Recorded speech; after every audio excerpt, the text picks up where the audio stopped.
Assalamualaikum warahmatullahi wabarakatuh. Nama saya Erina Putri dari Universitas Lagipari, Fakultas Fisip jurusan Hubungan Internasional, kelas 4C reguler pagi. Di sini saya akan mempresentasikan mengenai salah satu mata kuliah, yaitu Teori Perbandingan Politik yang bertema atau berjudul Sistem Politik Perbandingan Gabriel A. Almond. Sebelumnya saya akan menjelaskan sedikit mengenai tokoh filsuf politik yaitu Gabriel A. Almond atau Gabriel Abraham Almond.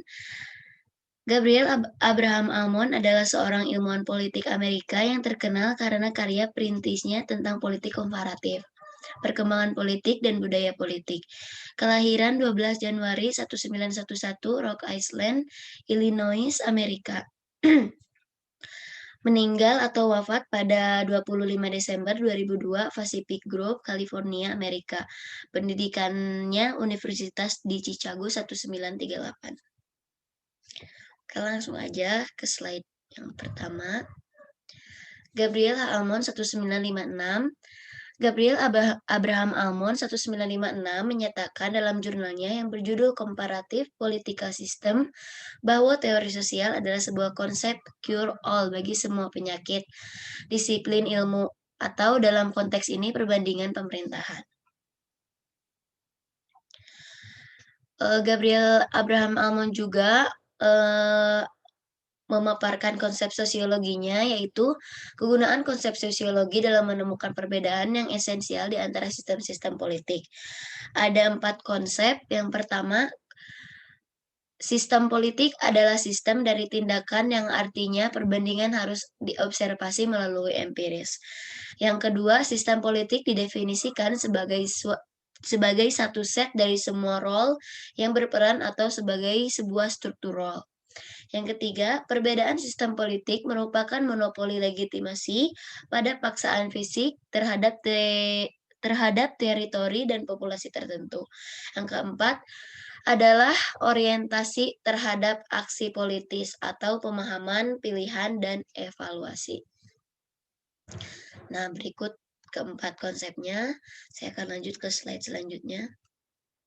Sistem politik Anglo-American. Sistem politik Anglo-Amerikan terkarakteristik oleh sebuah homogenitas budaya politik sekuler. Yang dimaksud oleh budaya politik sekuler adalah budaya politik multinilai, rasional, bergaining, dan budaya politik eksperimental. Selanjutnya, mayoritas aktor dalam sistem politiknya menerima tujuan terakhir sistem politik dari kombinasi nilai-nilai kebebasan, kemakmuran, dan perlindungan bersama. Oleh karenanya, sistem politik sekuler meliputi individu dan memiliki otonomi di setiap role-nya. Struktur role. Setiap orang dalam set role dilengkapi dengan otonomi dalam urusan politis, juga dalam berpendapat. Maka struktur yang terjadi dalam grup sistem politik ini, yang pertama, sangat beragam, yang kedua, manifestasi, tertata, dan terbirokratisasi, yang ketiga, terkarakterisasi oleh taraf tinggi dalam fungsi-fungsi role. Yang keempat, cenderung memiliki difusi kekuatan dan melakukan sistem politik secara keseluruhan. Oke, ini strukturalnya ada 4 ya. Untuk slide selanjutnya ada struktural dalam sistem politik Anglo-Amerikan. Yang pertama, sistem politik pra-industri, yang di dalamnya terdapat sistem politik pra-industri atau sebagian terindustrialisasi dalam westernisasi terdeskripsikan sebagai budaya politik campuran. Selanjutnya, di sini parlemen bisa menjadi suatu yang lain dalam parlemen. Partai-partai dan grup penekan berperilaku dalam cara yang tak lazim. Birokrasi dan angkatan bersenjata seringkali mendominasi sistem politik, serta terdapat atmosfer yang tidak dapat terprediksi secara keseluruhan.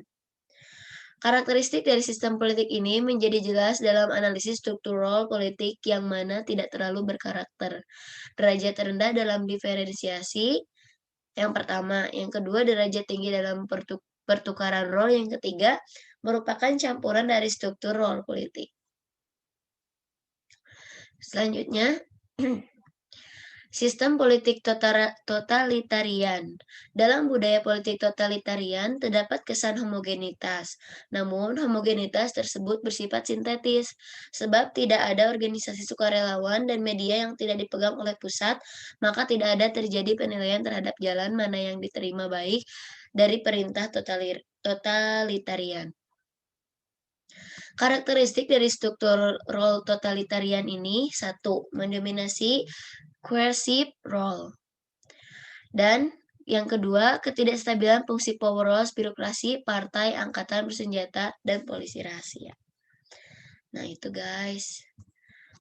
Yang ketiga, sistem politik benua Eropa. Yang pertama, sistem Eropa merupakan fragmentasi dari sistem politik budayanya. Berbeda dengan sistem non-Western yang merupakan campuran budaya-budaya politik yang sangat kontras satu sama lainnya.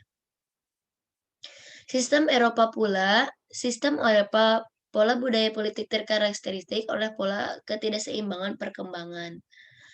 Karakteristik struktural politik dari sistem ini berasal dari aliansi umum dari pasar politik dan tidak terdapatnya role politik individu sebab terikat dalam struktur dan mengkonstitusikan diri terpisah dari subkultur. Maka karakteristiknya yang pertama, memiliki derajat yang tinggi dalam substitutabilitas role daripada politik Anglo-Amerikan dan derajat yang lebih kecil daripada sistem non-Western. Yang kedua, berpotensi adanya ancaman kaisaristik sebagaimana non-Western kendati dengan situasi dan penyebab yang berbeda. Selanjutnya, ada analisis. Jadi, kesimpulannya adalah bahwa pertumbuhan konseptual dan terminologikal dalam ilmu pengetahuan tidak bisa diacuhkan begitu saja sebagaimana pertumbuhan bahasa. Namun, sebagaimana bahasa selang dan neologisme yang tidak bisa selamanya bertahan, akan begitu yang tersingkirkan dan hanya sedikit saja yang akan diterima.